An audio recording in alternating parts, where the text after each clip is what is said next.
Good afternoon, this time, dreamers. I had an early morning thing, and so I needed to. Um, I wasn't able to get my video in this morning, but I did pray, and so I wanted to show up here and talk with you guys.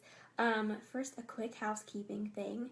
If you have been kind of confused by the schedule that I've been following, there needed to be some adjustments made in order to fit 31 days of prayer into 30.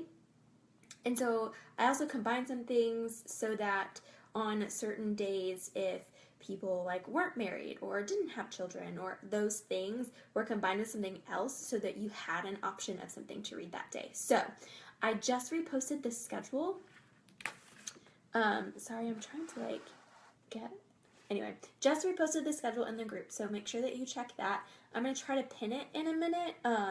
Just wouldn't let me do that from my phone a minute ago. So keep that in mind. You can follow that schedule. What's most important, though, is that you're praying, so whatever day that you're walking through is the one that you should be on. So that's just so you know what schedule that I am following as I go throughout this series.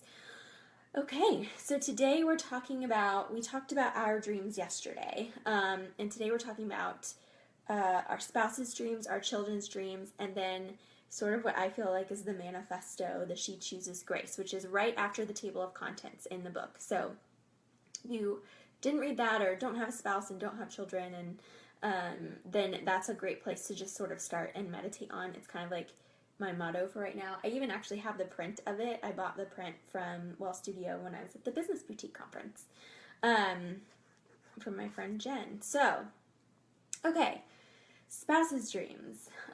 This one gets hard sometimes because we are so. I think it's really easy to get focused on chasing your dream. But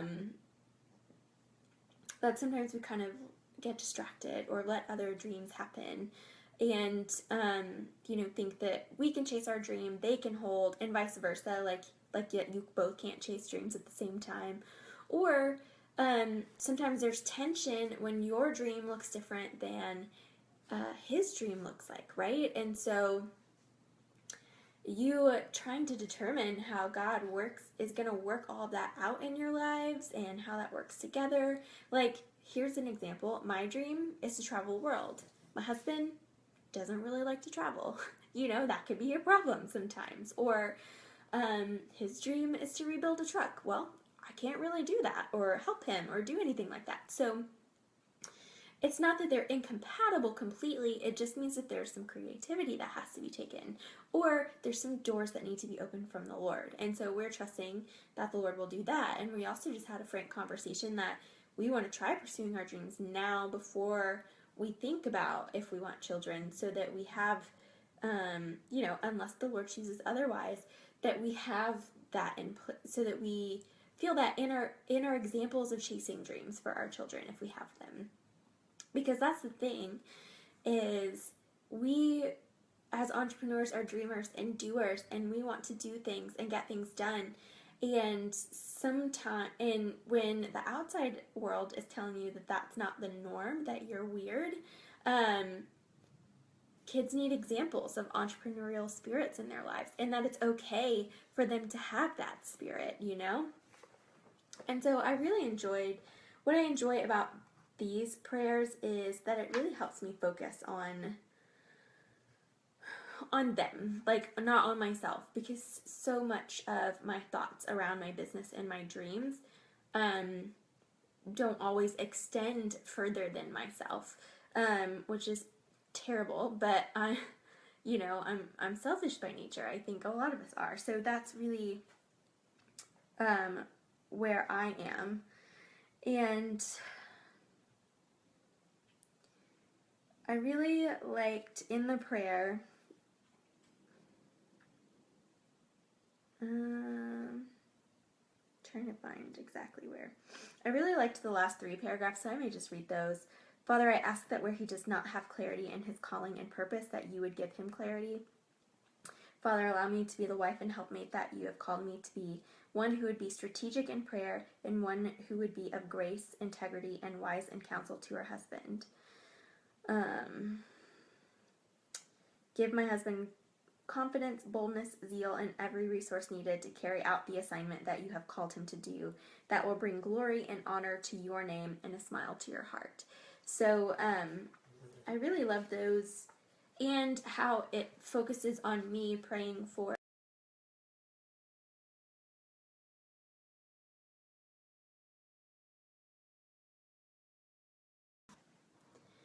But I don't always do that for my husband. Sorry if it cut out, and you can see I have a friend now. So I liked that reflection. And I also, my favorite thing actually out of this prayer was one of the questions. It said, the first one, instead of directly nagging your spouse, go to God first and lift him up. In what ways do you need to pray for your spouse specifically? And so thinking through like what it looks like to really pray for him to do what he's called to do, so that and to even examine my heart in the things that I'm maybe critical of him in different areas, like just thinking about that was just really good for me. Okay, my children's dreams. This is my kiddo. His dream is just to be able to lay around and eat all day long. So that's his thing. Yeah, isn't it? So my child's dreams look very different from yours, I'm sure. But I loved that it was talking about just cultivating like this adventurous and bold and open spirit in children, and that they would aspire to live their dreams like we're aspiring to live ours. I think that's just so incredible. And I loved the paragraph that said, my prayer is that they chase and aspire to live a life that would please you. I pray that they would seek you with their whole heart. Father, most of all, I pray that as they seek you, I ask that you would order their steps in their journey to pursue their dreams, and you would open copious doors of possibilities filled with opportunities. And I feel like that's even something we should be praying for ourselves, that as all of these opportunities are being presented, that we would know and we would have that courage to pursue the dreams that he's put on our hearts. Because it's so important for us, like I said, to be those examples, but also to obey ourselves, to not be intimidated by what he's given us to do, or be intimidated but do it anyway, because I think that's super important. So by seeking him with our whole heart, and that as we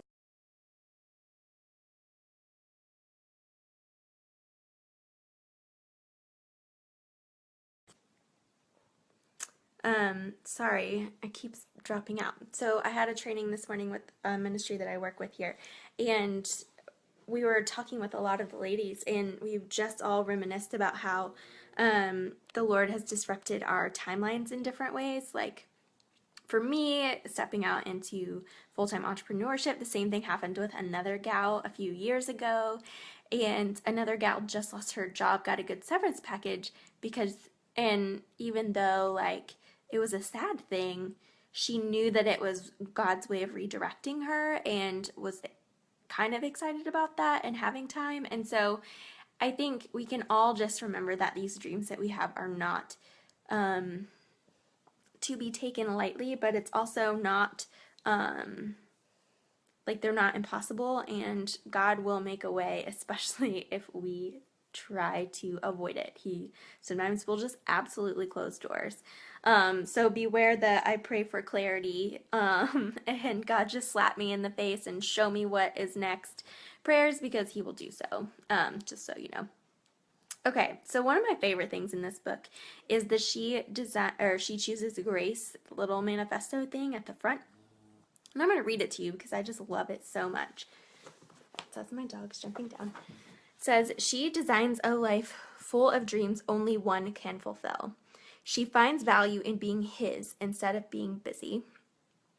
Her passion is contagious. She measures herself in strength, not pounds. She trusts the struggle and breathes in the joy of the journey. Her story is one to be heard. She runs from comparison into the arms of confidence, and she turns her back on perfection, and she chooses grace. And I just love that she designs a life full of dreams that only one can fulfill. So I sort of take this in two ways. One, that it's her specific calling and dream, and two, that she designs them big enough that God is the one that steps in. And I love, love, love that. she finds value in being his instead of being busy. For me, I find a lot of value in being busy, or I did. I thought that busy people were important people, and so I always wanted to be a busy person. And now I'm sort of shifting the other way, that I know that I need to take care of myself, and so sometimes that means being less busy, hence all of the transitions. And so just some of that's really there. And then her passion is contagious.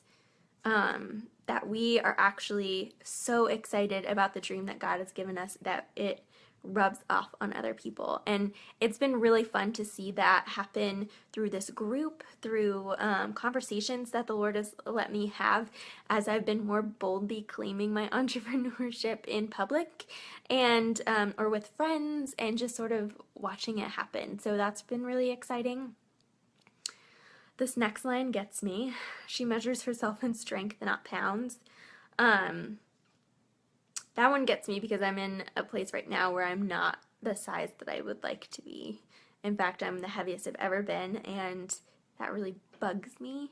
And I just so I try to have the right perspective, but sometimes that's just so hard to think about it as health or strength. And I do want that, but it's more tangible, the size and weight thing. So just trying to, y'all can pray for my mindset there, that I would really be focused on being strong and healthy for the life that I want to live and lead with other people, because I can't serve well if I'm not healthy. And so really just focusing on wellness. I have been working out more, so yay, progress, but I think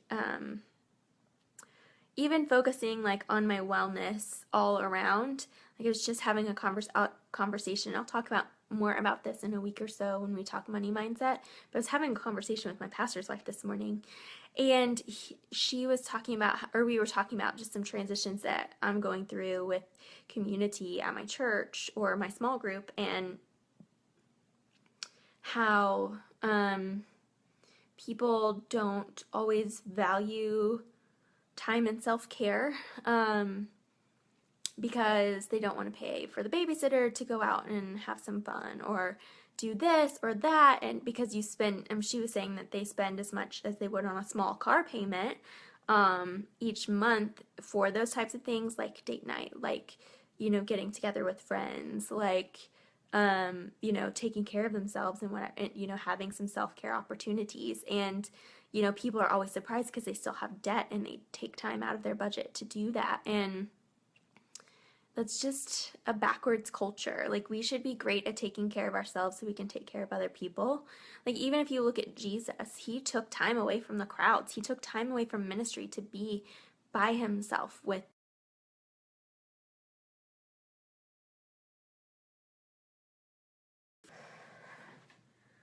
that's an example we need to be following, and not being ashamed and having a hard time with that. So I just want to challenge you to examine where your heart is on that. And I'm not saying go into debt or spend all your time and money on yourself, but just reflect on how you're balancing that well, so that you are taking care of yourself as you take care of other people.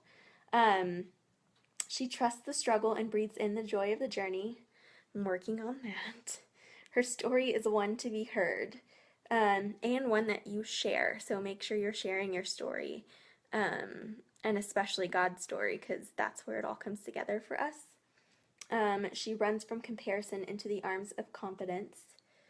That one's hard, right? We're such a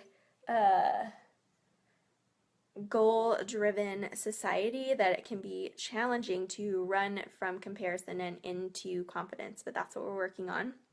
That's a big thing that I'm working on, is staying in my own lane, but also focusing on, sorry puppy,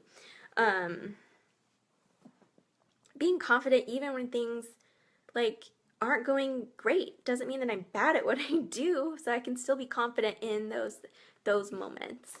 And lastly, she turns her back on perfection and she chooses grace. And I think that's grace with ourselves and grace with other people. So being a person that chooses grace in all situations, I mean, there is still need for tough love and boundaries, and you're running a business, but to have such gracious speech and actions and integrity in all that you do, that people ask and that people love that, and that you're a person that people want to be around in that. And that's just incredible. So, and that prompts them to ask questions and to see your faith and to want to be a part of it. And that's something that we can all aspire to, is to choose grace in every moment so that it overflows from us and into the lives of other people. Okay, so we covered a lot. That's probably why it was so long, and my phone's probably going to die, and the connection kept cutting out, so I hope that it turned out okay. But I'm really excited to continue this journey with you. It'll probably be tomorrow afternoon that I pop in again. And